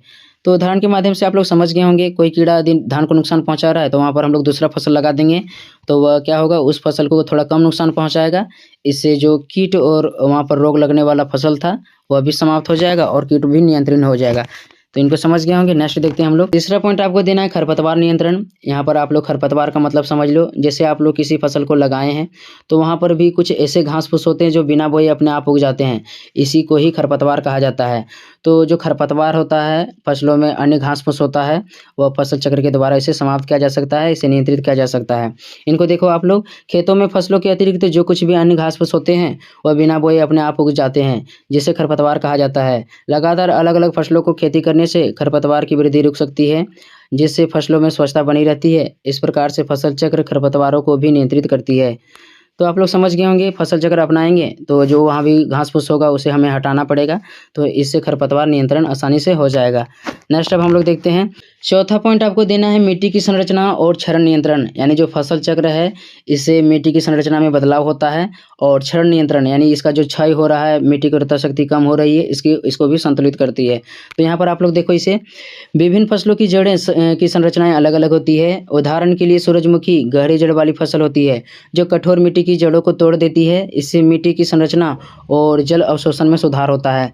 तो यहाँ पर कहने का मतलब है कि कुछ फसलें जो होती हैं ना अधिक गहराई तक जाती है, तो अधिक गहराई जाने के क्रम में मिट्टी को वह तोड़ मरोड़ देती है, जिससे जब कभी भी क्या होता है बारिश होता है तो वह अधिक गहराई तक वहाँ पर पानी जाता है, पानी की अवशोषण क्षमता बढ़ती है, ठीक है, और इसमें सुधार होता है, मिट्टी की संरचना में बदलाव होता है। आगे आप लोग देखो, आगे है साथ ही साथ यह मिट्टी के क्षरण या कटाव को कम करने भी मदद करता है। तो कैसे मदद करता है, यहाँ पर आप लोग देखो, गहरी जड़ वाली फसलें मिट्टी को एक साथ पकड़े रखती है, जो भारी वर्षा के दौरान भी मिट्टी को घुलने से रोकती है। इस प्रकार से फसल चक्र न केवल मिट्टी की गुणवत्ता में सुधार करता है बल्कि भूमि के दीर्घकालीन संरक्षण में भी मदद करता है। तो गहरी जो फसलें होती है, ठीक है, गहरी जड़ वाली फसलें होती है, क्या करेगा, मिट्टी को पकड़ रखेगा। तो जब कभी भी यहाँ भारी वर्षा होगा ना तो मिट्टी नहीं घुलेगा, मिट्टी को पकड़े रखेगा, तो क्या होगा, मिट्टी की जड़ें जो होगा, इससे मतलब मिट्टी मजबूत बना रहेगा और वहाँ पर उसका जो क्षय हो रहा है मिट्टी का वह नियंत्रित हो जाएगा। तो देखते हैं हम लोग नेक्स्ट पॉइंट, इसको समझ गए होंगे आप लोग। पांचवा पॉइंट आपको देना है किसानों को लाभ। तो फसल चक्र अपनाने से किसानों को लाभ होता है। कैसे लाभ होता है, यहाँ पर आप लोग देखो, फसल चक्र अपनाने से किसान साल भर अलग अलग फसलों की खेती करते रहते हैं, अर्थात किसानों को सालों भर काम करने का अवसर मिलते रहता है, जिससे उन्हें फसल चक्र के द्वारा अधिक से अधिक लाभ प्राप्त होता है। यहाँ पर कहने का मतलब है कि फसल चक्र में क्या होता है, अलग अलग मौसम में अलग अलग प्रकार की फसलों का उत्पादन होता है। तो इससे जो किसान होते हैं लगातार सालों भर काम करते रहते हैं, तो इससे उन्हें लगातार सालों भर लाभ मिलता रहता है। तो इससे किसानों को लाभ होता है, ठीक है, फसल चक्र के द्वारा। यह पांचवा पॉइंट था। छठा पॉइंट आपको देना है अधिक उपज की प्राप्ति। यानी जो फसल चक्र है इससे हमें अनाजों का अधिक से अधिक उत्पादन मिलता है, अधिक से अधिक उपज प्राप्त होता है। देखो यहाँ पर आप लोग, बहुत सारे किसान खेतों में वर्ष में केवल 1 या 2 बार ही अनाजों को उगा पाते हैं, लेकिन फसल चक्र अपनाने से प्रत्येक फसल की समय सीमा निर्धारित हो जाती है, जिससे एक ही कृषि भूमि में अधिक से अधिक फसलों की खेती की जाती है और अधिक से अधिक अनाजों या उत्पादन प्राप्त होता है। तो यहाँ पर कहने का मतलब है कि जो फसल चक्र है इसमें हम लोग अलग अलग समय में अलग अलग फसलों को लगाते रहेंगे, जिससे हमें उत्पादन मिलता रहेगा, इससे हमें अधिक से अधिक उपज की प्राप्ति होगा, ठीक है। तो यह छठा पॉइंट था।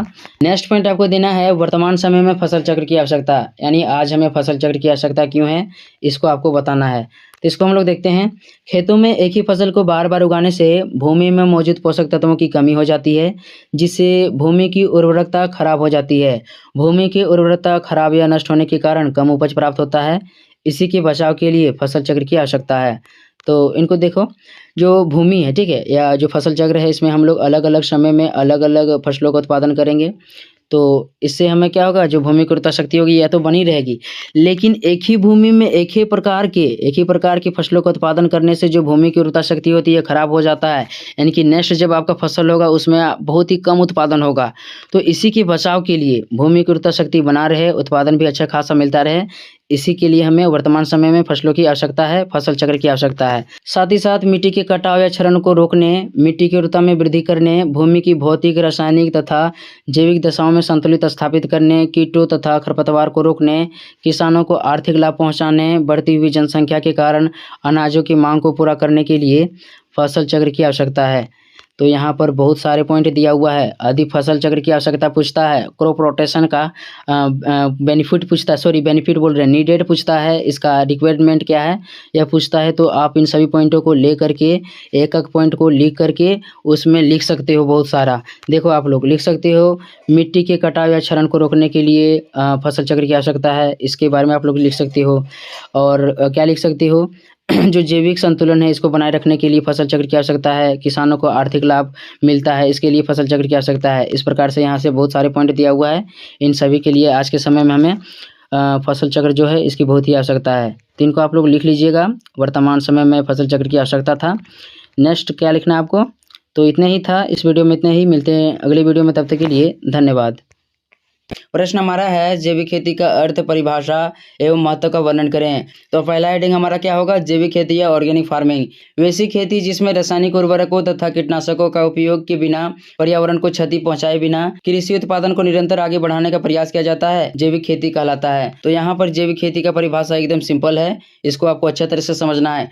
देखो, जैविक खेती वैसी खेती होती है जिसमें रासायनिक उर्वरकों का उपयोग नहीं किया जाता है, ना ही इसमें रासायनिक कीटनाशकों का उपयोग किया जाता है।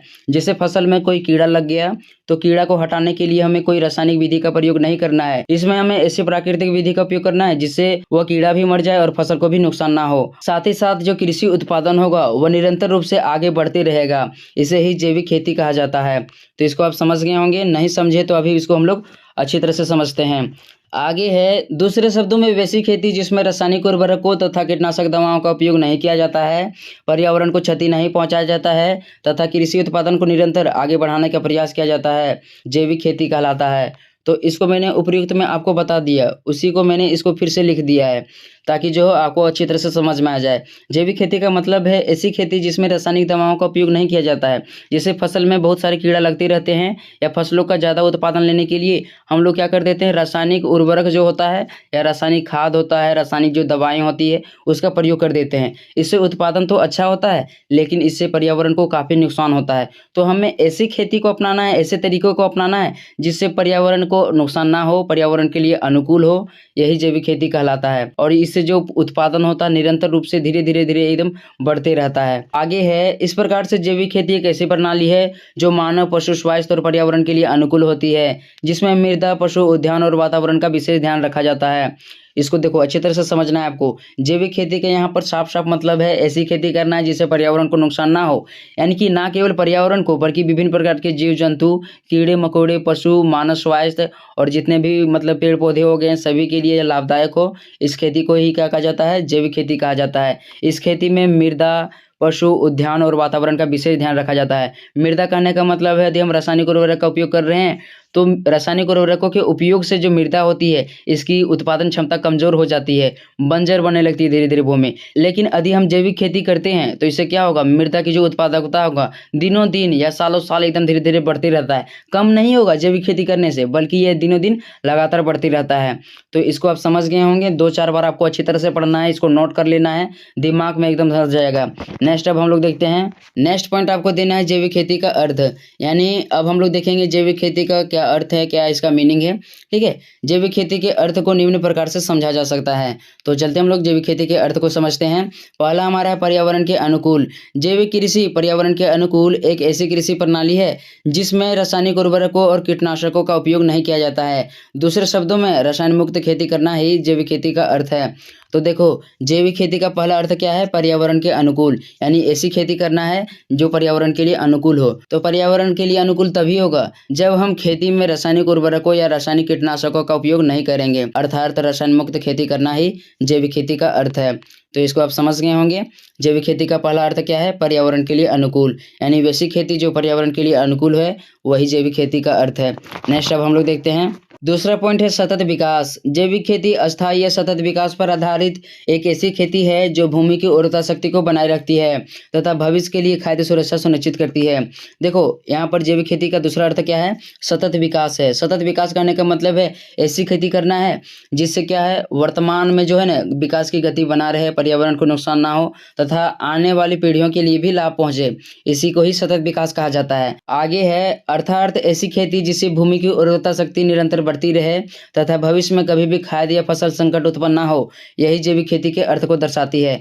तो यहाँ पर जैविक खेती के दूसरे अर्थ को एकदम साफ साफ देखा जा सकता है, सतत विकास। सतत विकास कहने का मतलब है जो भूमि की उर्वरता शक्ति होगा वह निरंतर रूप से बढ़ती रहे। देखो, यदि हम रासायनिक उर्वरकों का उपयोग करेंगे तो जो भूमि की उर्वरता शक्ति होगी वह समाप्त हो जाएगी।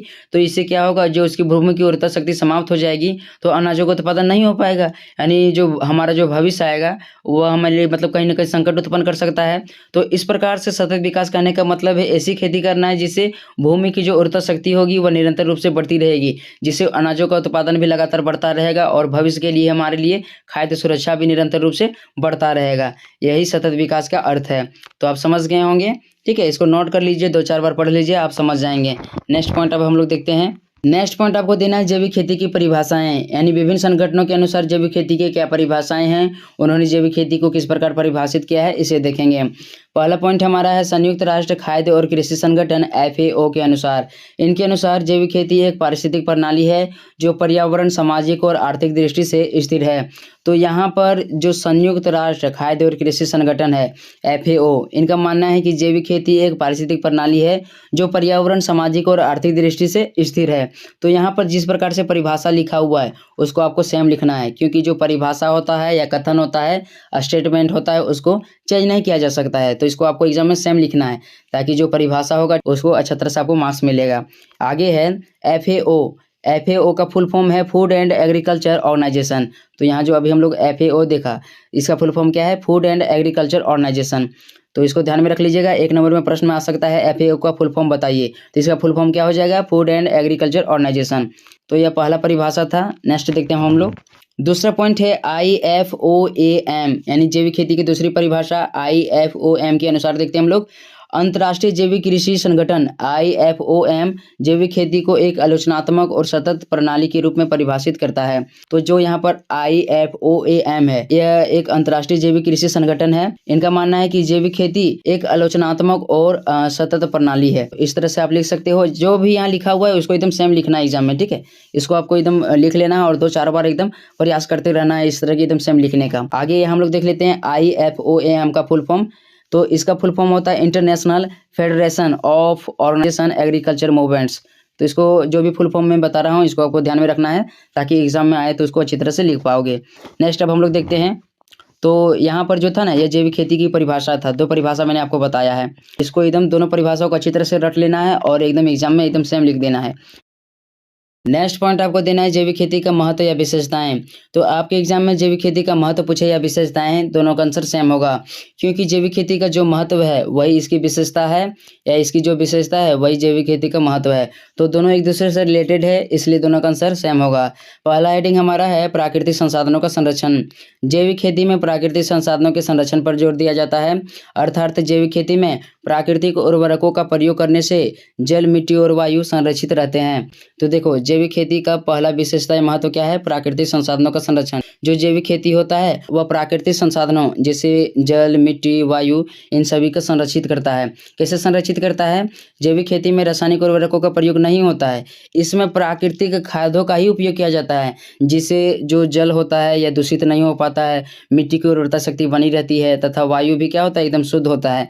तो जैविक खेती प्राकृतिक संसाधनों का संरक्षण करता है, यह इसकी पहली विशेषता है। नेक्स्ट पॉइंट अब हम लोग देखते हैं। दूसरा पॉइंट है उत्पादकता का बढ़ना। जैविक खेती उत्पादन के मामले में बहुत सहायक होती है। यह खेती भूमि के स्वास्थ्य को बढ़ाती है, जिससे फसलों की उत्पादकता में वृद्धि होती है। देखो, इसको अच्छी तरह से समझना है। जो जैविक खेती होता है इसमें प्राकृतिक संसाधनों या प्राकृतिक उर्वरकों का उपयोग किया जाता है, जिससे जो इसकी भूमि की क्षमता होती है, ठीक है, इसकी उर्वरता शक्ति धीरे धीरे बढ़ती जाती है, जिससे उत्पादन अधिक से अधिक होता है। तो इससे किसानों को अधिक से अधिक लाभ होता है। तो जैविक खेती उत्पादन को बढ़ाता है। इसको समझ गए होंगे, यह इसकी दूसरी विशेषता था। तीसरा पॉइंट है बेहतर स्वास्थ्य। जैविक खेती मनुष्य, पशु और सभी जीव जंतुओं के स्वास्थ्य के लिए लाभकारी होता है। यह केमिकल से रहित होते हैं, जिसके उत्पादों के सेवन से सभी का स्वास्थ्य अच्छा रहता है। देखो, इसको अच्छे तरह से समझना है। जो जैविक खेती होता है वह पूरी तरह से प्रकृति या प्राकृतिक पर्यावरण पर आधारित होता है। इसमें किसी प्रकार का कोई केमिकल्स का उपयोग नहीं किया जाता है, जिससे जो अनाज उत्पादित होता है एकदम शुद्ध होता है। इसके सेवन करने से सभी का स्वास्थ्य, विभिन्न प्रकार के कीड़े मकोड़े, पशु, यहाँ तक कि मानव का भी जो स्वास्थ्य होता है एकदम अच्छा रहता है। तो जो जैविक खेती होता है यह सभी को बेहतर स्वास्थ्य प्रदान करता है। यह तीसरी विशेषता था। नेक्स्ट पॉइंट हम लोग देखते हैं। चौथा पॉइंट है सामुदायिक विकास। जैविक खेती स्थानीय समुदाय के विकास में मदद करती है, क्योंकि जैविक खेती से स्थानीय उत्पादों की मांग बढ़ती है, जिससे उनका विकास होता है। देखो, सामुदायिक विकास करने का मतलब है जो जैविक खेती होता है स्थानीय स्तर पर काफ़ी बढ़ चढ़ कर किया जाता है। चाहे किसान छोटी हो या बड़ी, यदि वे जैविक उत्पादों का उत्पादन करते हैं तो उनको अच्छा खासा लाभ होगा, जिससे उनका विकास होगा। क्योंकि आज के समय में जिस प्रकार से रासायनिक उर्वरकों का दुष्प्रभाव देखने को मिल रहा है, प्रत्येक परिवार चाहता है कि हमें इस प्रकार की सब्जियां, फलों का सेवन करना है, जिससे मेरे और मेरे परिवार के स्वास्थ्य के लिए अच्छा हो। तो प्रत्येक कोई क्या चाहता है, हमें अच्छे से अच्छी फल या सब्जियां मिले, ताज़ी सब्जियां मिले। तो ऐसे में स्थानीय स्तर के छोटे किसान भी यदि जैविक पदार्थों का उत्पादन करते हैं तो उनको अच्छी खासी लाभ होगा और उनका विकास होगा। तो इसको अच्छी तरह से समझ गए होंगे। नेक्स्ट देखते हैं हम लोग। जैविक खेती का अगला विशेषता है संतुलित पर्यावरण। जैविक खेती में रासायनिक उर्वरकों और कीटनाशकों का उपयोग लगभग ना के बराबर होता है, जिससे पर्यावरण में जहरीले तत्व नहीं फैल पाते हैं, और इस प्रकार से जैविक खेती से पर्यावरण स्वच्छ और संतुलित बनी रहती है। देखो, जो जैविक खेती होता है मैंने आपको पहले ही बता दिया, इसमें किसी प्रकार का कोई भी रासायनिक उर्वरक या केमिकल्स का उपयोग नहीं होता है, जिससे रासायनिक उर्वरकों का जो दुष्प्रभाव होता है वह पर्यावरण में नहीं फैल पाता है। इससे पर्यावरण को नुकसान नहीं होता है और पर्यावरण संतुलित और सुरक्षित रहती है। इसको समझ गए होंगे। जो जैविक खेती है इससे पर्यावरण संतुलित रहती है। नेक्स्ट देखते हैं हम लोग। छठा पॉइंट है अनुकूल जलवायु। उपर्युक्त के अलावा जैविक खेती अनुकूल जलवायु परिवर्तन का समर्थन करती है, जिससे जैविक खेती के अनुकूल प्रणालियों के विकास में मदद मिलती है। देखो, यहाँ पर जो अनुकूल जलवायु है इसका मतलब है कि यदि आप जैविक खेती करते हैं तो जिस प्रकार का वातावरण है, जिस प्रकार का जलवायु है, जैविक खेती करने से वह अपने लिए अनुकूल जलवायु का निर्माण कर लेगी। इससे फसलों का उत्पादन हो जाएगा। ठीक है, तो यह था जैविक खेती का छठा महत्व या विशेषता, अनुकूल जलवायु का निर्माण करना। नेक्स्ट पॉइंट आपको देना है निष्कर्ष। निष्कर्ष में आपको लिखना है, इस प्रकार से कहा जा सकता है कि आज के समय में रासायनिक खेती से अनाजों की उत्पादकता तो बढ़ी है, लेकिन इससे पर्यावरण, विभिन्न प्रकार के जीव जंतु तथा मनुष्यों के स्वास्थ्य को काफ़ी नुकसान पहुंचा है। अतः हमारी और हमारे आने वाली पीढ़ियों का स्वास्थ्य अच्छा रहे, भूमि की उर्वरता शक्ति बने रहे तथा पर्यावरण स्वच्छ और सुरक्षित रहे, इसके लिए जैविक खेती का हमारे जीवन में काफ़ी महत्व है। तो देखो, आज के समय में रासायनिक उर्वरकों के उपयोग से उत्पादकता तो बढ़ जाती है, हमारी आवश्यकता तो पूरी हो जाती है, लेकिन इससे है ना काफ़ी नुकसान पहुंचता है। पर्यावरण के साथ साथ से विभिन्न प्रकार के जीव जंतु मनुष्य के स्वास्थ्य को काफ़ी प्रभावित करता है। अतः इन्हीं समस्याओं से बचने के लिए हमारे और हमारे आने वाली पीढ़ियों का स्वास्थ्य अच्छा रहे, हमें अच्छा खासा उत्पादकता लगातार मिलते रहे, भूमि की उर्वरता शक्ति बने रहे, इसीलिए जो जैविक खेती है इसका हमारे जीवन में काफ़ी महत्व है। तो इस प्रकार से आपको निष्कर्ष में लिख लेना है। वीडियो अच्छा लगा है तो एक प्यारा सा कॉमेंट कर देना। मिलते हैं नेक्स्ट वीडियो में, तब तक के लिए धन्यवाद।